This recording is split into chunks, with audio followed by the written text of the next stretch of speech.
Chamazo ano.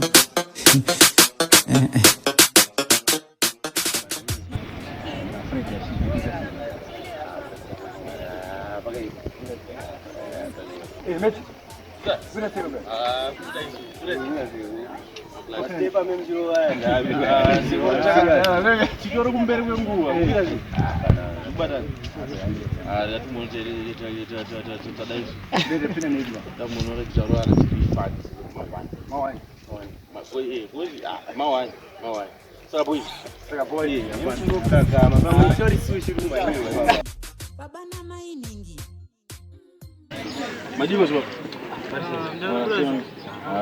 Kuda kuboza ngumro. Mtabu ana chimbo kichinde chini. Mbona mfisa ni kazi yesu ya ndio kiso Furniture ifast pakuda dust abatwana bali kulast reswa kartaza imast sakata kungoti switch off kungena aunga jelele chimdara chireke aubone kuti micha iri yekishe uwacha just like question Hoje baba jibu chinja mari. Kuni plan. Ndio chinja zema jibu kitu kama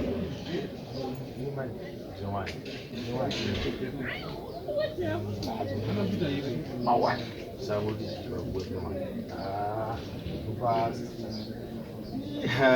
cara dia motor wa juicy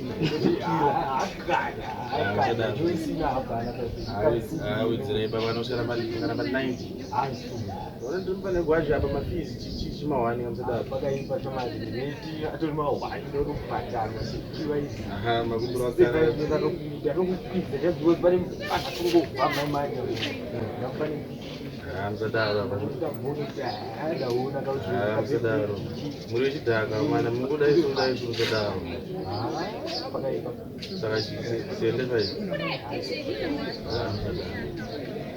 ngomani bo ngatiyero Zika, arkukwata Kwanai wesha, urkukwate Askukwate, epana pati Shekupata kwa totan sama hoza Uyo, muwane Arkukwata, kwa pusa so urkukwate Hamuna mungu kita nuchinja mabisa bayisa banifiswa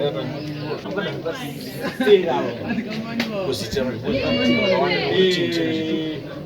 uri kutsvaga marriage kutimba ndingafika kutimba but awandurogara tu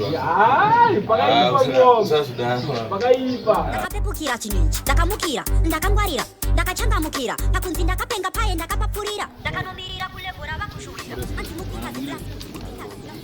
batana hapo ndio direct one ni mtimu rara kugara bantu barichinja mabisa sababilani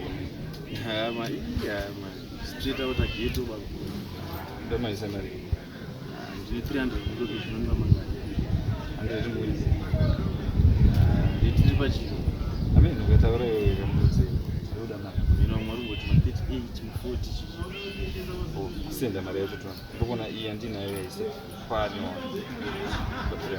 senda yeye ndokurera nezvo ngweto la kuti mufananidzo nemufisa kumurayidza tipiya namba dzacho 776 kombo 10 na 8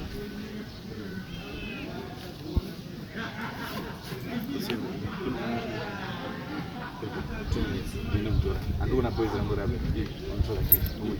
zanyozotidaisuti kutokutemba aine senema yako ndikuiziva kuti haumbonitizi haunitizi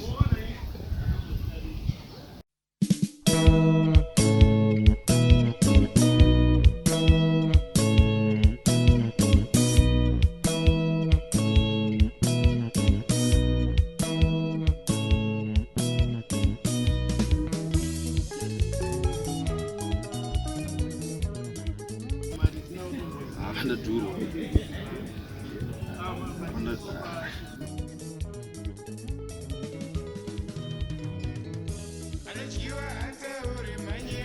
Arantiri duro.